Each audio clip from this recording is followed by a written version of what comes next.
And the only last thing that I kind of want us to touch about, because we did talk about it in the first time recording this episode, Yeah.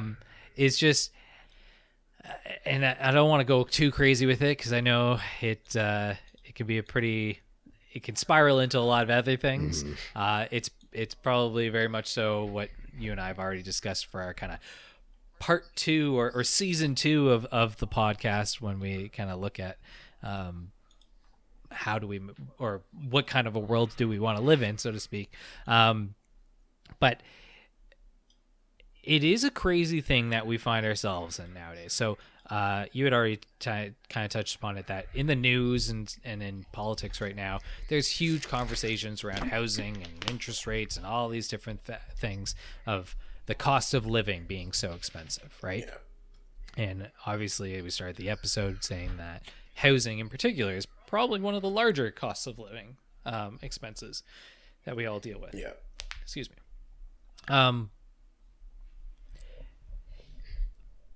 I think last time when we talked about it, I don't know if I posed a question to you or whatnot, but it was along the lines of, okay, we've just talked about all the different factors that influence the housing market and arguably influence it to make it more expensive, right? Just naturally with time and all that stuff, the supply and demand aspect, the government's role in it, cost of doing all those business, factors, banks. yeah. The question of, okay, if we know that those things are what affect society in the housing market, how do we then make things cheaper? How do we then improve our housing arrangements? And I had said to you that a lot of the big push, and when you hear it in the news, is that we need to increase supply, right? Yeah. Because it's true. Yeah. The reality is, and we talked about it especially with zoning, right? We've really screwed ourselves in terms of the amount of supply because of the fact that, hey, we have all these people wanting to live in these places, not enough but available, not enough houses, right? The issue that I have with that in terms of increasing the supply, and again, we kind of already, you and I talked about it, but what do you do with the fact that if I build a house, right, if I'm a developer and I'm building houses, we kind of already talked about it with the cost of doing business and all that stuff. If you're still so priced out of the market, right, I can build tons of houses. Let's say I can build so many houses to the point that you're reducing it by, I don't know, 20%. Okay. Like what a cost of a house costs now, right? So if it's $1 million house, typically today, that I'm gonna snap my fingers, build enough houses that the supply is going to increase, that house now is worth $800,000, right?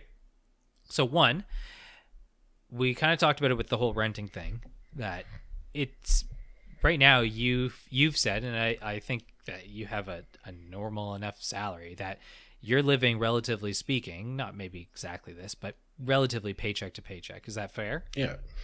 Right? And I think that there's a lot of people that would still find themselves in that, even with people with higher salaries than you, right? Because depending on where you live, if you live in Toronto and you're like that kind of stuff. So if you have all these people who are living paycheck to paycheck, right?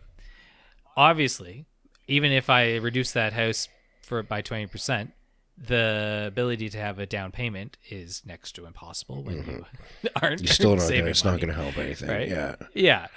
And then you could say, all right, so let's just rule out all that massive chunk of the population that says I can't even save money while renting, right? So let's say we're only looking at the people who are renters, never owned a house, would like to own a house, and are able to save a bit of money, like month over month, right? Yeah.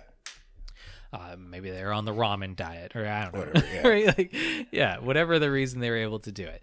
So now, okay, maybe they're able to accumulate that 20% down or whatever, even if you didn't want to. Yeah, but so what's the where are we going with this? Like, is it? So my question is that, so you have those people, they're trying to buy in the market. What's to stop someone who already has money, who already has a house, who already has all these other things from buying those houses? Nothing. And we already know that's the And, big problem, is that there's too many corporations buying up residential land, right? So like your yeah, Black Rocks and stuff like that, right? Which keeps the prices where they are. yeah, yeah, Because yeah. the need for demand Whether is it's still like a there, REIT because or something the like that. supply that's Yeah, being created isn't actually affordable.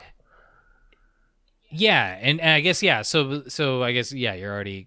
It's partially probably because we've already even talked about it, but yeah, in agreement with the fact that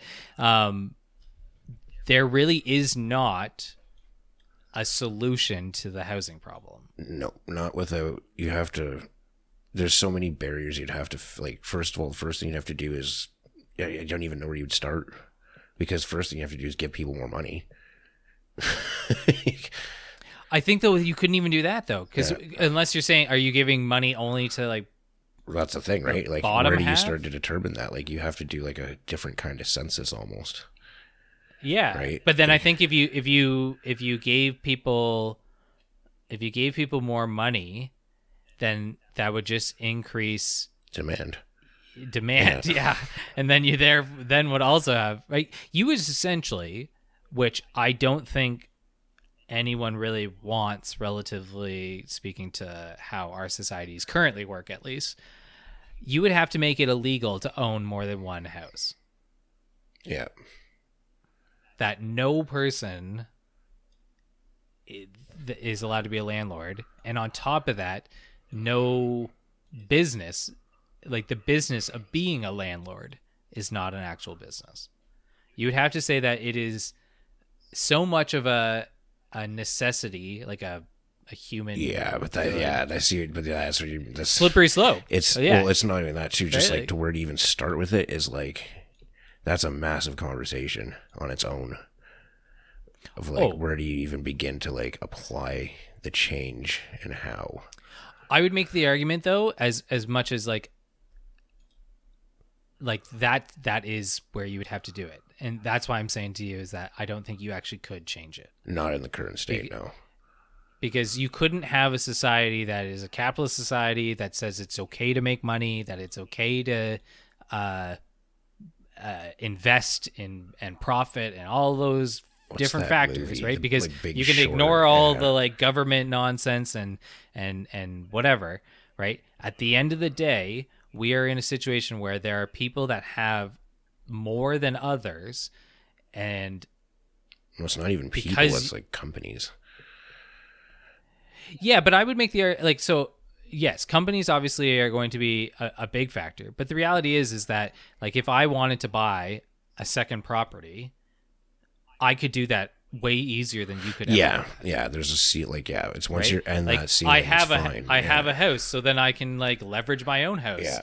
Like I don't even have to earn more money. Like I Yeah. could literally just say, go to the There's bank. the value. I want Yeah. like a home equity loan type of thing, and I'm going to take that and buy another property. And like, oh look, these houses are cheaper because the government and everyone got on board to build more supply. Well, guess what? I'm going to buy it, and I'm not even special, right? Like I'm probably bottom of the barrel when it comes to that kind of situation. Mm-hmm. Like versus people who are a lot older than me who have been paying off houses But at for the a end long of the day, time. it just goes and to all- expose you, which we're trying to do here, Dave, how bad it is, like why the situation Exactly. is the way it is, right? Yes, yeah, yeah. There's a reason why we've chosen to have this conversation around the housing market Yeah. relative to like why the world is the way it is, why maybe we should talk about how we should change our world. But yeah, I think the housing market is a great example because it does really epitomize a lot of the kind of like economic stuff that we've been talking about, Yeah. as well as just the like kind of human decency, human good. Those factors that also are kind of playing into yeah. and essentially like are clashing with each other, right? Exactly.